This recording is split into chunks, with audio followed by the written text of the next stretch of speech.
세상의 모든 부귀영화를 누렸을 것만 같은 왕의 자리. 하지만 그 화려한 골룡포 뒤에 가려진 삶이 만약 깊은 슬픔과 외로움으로 가득했다면 어떠시겠습니까? 심지어 그 지독한 고독 속에서 사랑하는 사람들을 차례로 잃고 자신의 뜻 한번 제대로 펼쳐보지 못한 채 쓰러져 가야 했다면 말이죠. 조선의 8대 임금 예종의 이야기는 바로 그 질문에서 시작됩니다. 오늘 우리는 역사상 가장 짧은 제2기간을 보낸 왕 중 한 명이자 가장 비극적인 운명의 주인공이었던 그의 짧고 슬픈 삶의 궤적을 따라가 보려 합니다. 이야기의 시작은 피로 얼룩진 격동의 시대로 거슬러 올라갑니다. 예종의 아버지 세조는 조카인 단종을 몰아내고 왕위에 올랐죠. 이 과정에서 수많은 신하와 왕족이 목숨을 잃었고 궁궐은 늘 긴장감과 불안함이 감돌았습니다. 이런 살벌한 분위기 속에서 태어난 예종은 본래 왕위와는 거리가 있는 둘째 아들이었습니다. 그의 위에는 훗날 덕종으로 추존되는 총명하고 기품 있던 형 의경세자가 있었기 때문입니다. 모두가 의경세자를 차기 군주로 여기며 의심치 않았던 그때 누구도 예상치 못한 비극이 왕실을 덮칩니다. 20살의 젊은 나이에 의경세자가 갑작스럽게 세상을 떠나고 만 것입니다. 아버지 세조의 충격과 슬픔은 이루 말할 수 없었고 이 갑작스러운 죽음은 둘째 아들이었던 해양대군, 즉 예종의 운명을 송두리째 바꿔놓았습니다. 형의 죽음으로 공석이 된 세자의 자리에 책봉되면서 그는 원치 않았던 거대한 운명의 소용돌이 속으로 떠밀려 들어가게 된 셈이죠. 그때 그의 나이는 고작 8살이었습니다. 감당하기 힘든 무게의 왕관을 예비해야 했던 어린 세자에게 한 줄기 빛과 같은 인연이 찾아옵니다. 바로 훗날 장수왕후가 되는 한씨와의 만남이었습니다. 당대 최고의 권세가 있던 한명회의 딸이었던 그녀는 어린 세자에게 정략적인 동반자를 넘어 따뜻한 위로가 되어 주었습니다. 삭막하고 차가운 궁궐 안에서 두 어린 부부는 서로에게 유일한 안식처가 되어주며 풋풋한 사랑을 키워나갔습니다. 아마도 이 시기가 예종의 짧은 생에서 가장 행복하고 평온했던 순간이 아니었을까 싶습니다. 왕위 계승을 둘러싼 피비린내 나는 암투와 정치적 압박 속에서도 사랑하는 아내와 함께하는 시간만큼은 평범한 사내의 소박한 행복을 느낄 수 있었을 테니까요. 하지만 운명의 신은 이 젊은 왕에게 너무나도 가혹했습니다. 그 짧았던 행복마저도 오래도록 허락하지 않았으니까요.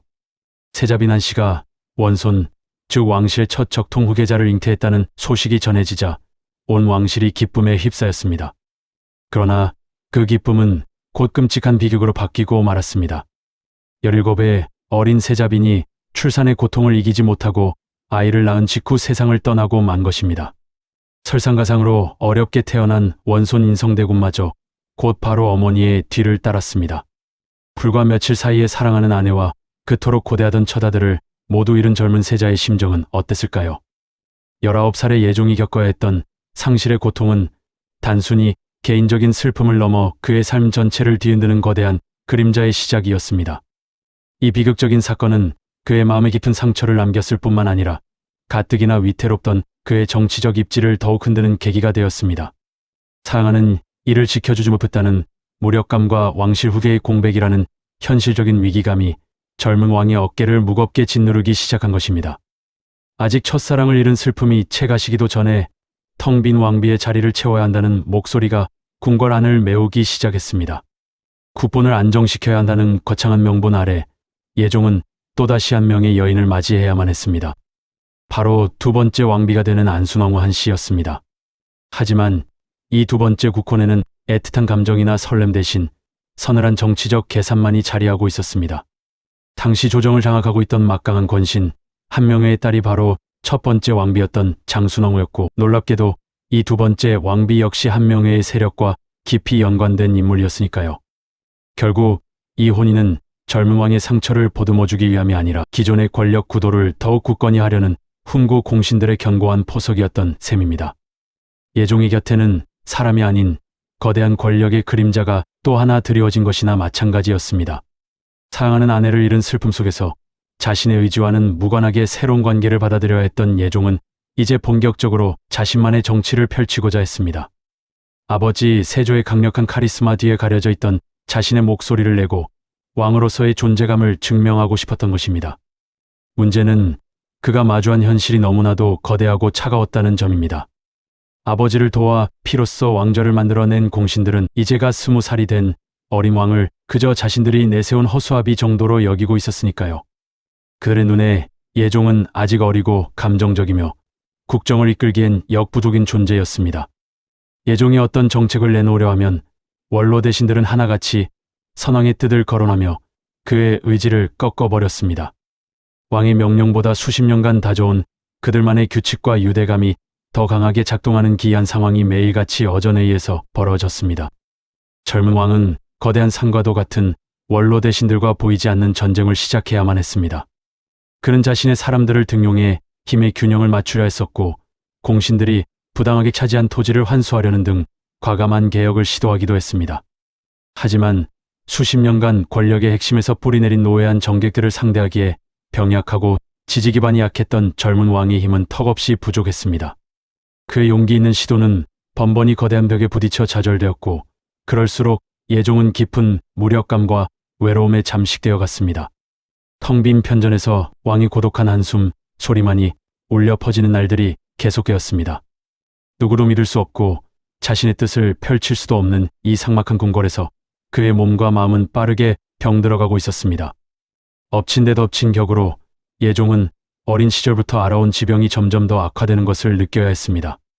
팔에 생긴 종기는 걷기조차 힘들 정도로 그를 괴롭혔고, 그가 옥좌에 앉아 고통을 참는 모습을 지켜보는 대신들의 눈빛은 동정이 아닌 냉정한 계산으로 가득 차 있었습니다. 왕의 병세가 깊어진다는 것은 곧 그의 권력이 약해진다는 것을 의미했습니다. 신하들은 더 이상 아픈 왕의 눈치를 보지 않았고, 권력의 공백을 차지하기 위한 그들의 움직임은 날이 갈수록 더욱 노골적으로 변해갔습니다. 예종은 병상에 누워서도 마지막 힘을 다해 국정을 돌보려 했지만 그의 소나기에서 권력이라는 모래알은 속절없이 빠져나가고 있었습니다. 사랑하는 사람도 자신의 꿈도 그리고 왕으로서의 권위마저도 지켜낼 수 없다는 절망감이 그의 온몸을 짓눌렀습니다. 자신의 병세가 단순한 육체의 고통이 아니라 자신을 오라매는 또 하나의 정치적 족쇄임을 깨달았을 때 젊은 왕의 눈에는 깊은 체념과 비통함이 어렸습니다. 그의 짧은 인생에 드리워진 비극의 그림자는 이제 마지막 장을 향해 빠르게 다가가고 있었습니다. 왕의 병세가 깊어질수록 어전의 공기는 싸늘하게 식어갔고, 옥좌를 향한 충성의 언어 뒤편에서는 날카로운 계산이 숨겨지기 시작했습니다. 신하들은 이제 왕의 안위보다 왕의 다음을 먼저 생각하기 시작했던 것입니다.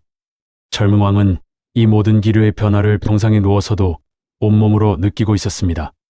그는 쇠약해진 몸을 일으켜 마지막 남은 힘을 쥐어짜내며 자신의 뜻을 관철하려 했었지만, 그럴 때마다 돌아오는 것은 건강을 염려한다는 영분 좋은 거절뿐이었습니다. 마치 거대한 거미줄에 걸린 나비처럼 그가 발버둥 칠수록 원로 대신들이 촘촘히 쳐놓은 정치적 올가미는 그의 숨통을 더욱 강하게 조여왔습니다. 왕의 명령은 더 이상 절대적인 힘을 갖지 못했고, 국정은 그의 손을 떠나 훈구 대신들의 손아귀 안에서 움직이기 시작했습니다. 그의 발을 올가맨 지병은 단순한 육체의 고통을 넘어 왕으로서의 존엄과 의지마저 송두리째 갉아먹는 잔인한 형벌과도 같았습니다. 한때는 아버지를 닮은 강력한 군주를 꿈꿨지만 이제는 침전 밖으로 한 걸음 내딛는 것조차 힘겨운 신세가 되고 만 것입니다. 밤이 깊어지면 어김없이 찾아오는 극심한 통증 속에서 그는 사랑했던 첫 번째 아내를 지키지 못했던 무력감과 왕으로서 아무것도 이루지 못했다는 자책감에 시달려야 했습니다. 그 누구에게도 쉬이 털어놓을 수 없는 지독한 고독이었습니다. 왕의 옥체는 하루가 다르게 쓰러져갔고, 그가 간신히 붙잡고 있던 권력의 끈은 이제 거의 끊어지기 직전이었습니다. 손에 쥐어진 옥새의 무게는 천근만근이었고, 용상으로 향하는 지척의 몇 걸음은 아득히 먼 길처럼 느껴졌습니다. 그러던 1469년 11월의 어느 날, 예종의 병세는 돌이킬 수 없을 정도로 급격히 악화되었습니다. 궁궐은 겉으로는 왕의 쾌유를 비는 의식들로 분주했지만 물밑에서는 차기 권력의 향방을 두고 보이지 않는 암투가 맹렬하게 펼쳐지고 있었습니다. 대신들은 왕의 침전 앞에 모여 근심 가득한 표정을 지어 보였지만 그들의 눈빛 속에서는 다음 시대를 향한 냉정한 계산과 서늘한 야심이 번뜩이고 있었습니다. 왕의 마지막 순간은 그렇게 철저히 정치적인 무대가 되어가고 있었습니다. 흐려지는 의식의 저편으로 20의 남짓한 짧은 생이 주마등처럼 스쳐 지나갔습니다. 아버지의 서슬 퍼런 권력 아래 가려졌던 세자의 시간, 찰나와 같았던 첫사랑의 행복, 그리고 왕위의 오른 뒤 겪어야 했던 끝없는 견제와 좌절의 순간들이었습니다. 자신이 지키고 싶었던 모든 것들이 손가락 사이로 빠져나가는 것을 속수무책으로 지켜봐야만 했던 왕. 그는 결국 아무것도 바꾸지 못했다는 깊은 절망감과 비통함 속에서 조용히 눈을 감았습니다. 조선 8대 임금 예종의 재위 기간은 그렇게 불과 14개월 만에 너무나도 갑작스럽게 막을 내리고 말았습니다. 그의 죽음은 한 개인의 비극적인 종말을 넘어 거대한 권력 구조 앞에서 한 인간이 얼마나 무력해질 수 있는지를 보여주는 서글픈 증거였습니다. 왕의 숨이 멎자마자 조정은 조금의 흔들림도 없이 일사불란하게 움직이기 시작했습니다. 슬픔에 잠길 겨를도 없이 새로운 왕을 추대하기 위한 절차가 신속하게 진행되었고 예종의 시대는 너무나도 허무하게 역사의 뒤안길로 사라졌습니다. 그의 짧은 삶은 우리에게 하나의 질문을 던지는 듯합니다. 과연 권력의 정점에 선다는 것은 진정한 주인이 되는 것일까요? 아니면 가장 화려하고 무거운 족쇄에 묶인 첫 번째 죄수가 되는 것일까요? 이쯤에서 구독, 좋아요 눌러주시고 이어서 더 이야기를 풀어가 보겠습니다. 예종은 분명 왕이었지만 아마도 그의 인생에서 스스로 온전한 주인이었던 순간은 단 한 번도 없었을지 모릅니다. 시대의 경랑과 정치의 비정함이 한 젊은 왕의 꿈과 사랑, 그리고 생명까지 남김없이 앗아간 것입니다. 그의 갑작스러운 죽음은 당대는 물론 지금까지도 수많은 의혹을 낳고 있습니다. 정말 지병이 악화되어 세상을 떠난 것인지 아니면 권력을 탐한 세력에 의한 보이지 않는 손이 작용했던 것인지 그 진실은 여전히 역사의 미스터리로 남아 있습니다.